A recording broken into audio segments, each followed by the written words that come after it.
إلا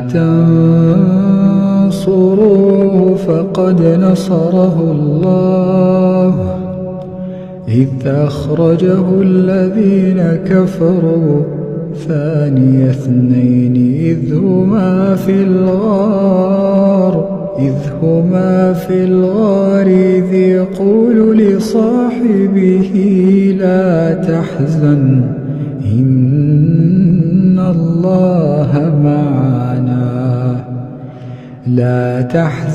إن الله معنا لا تحزن إن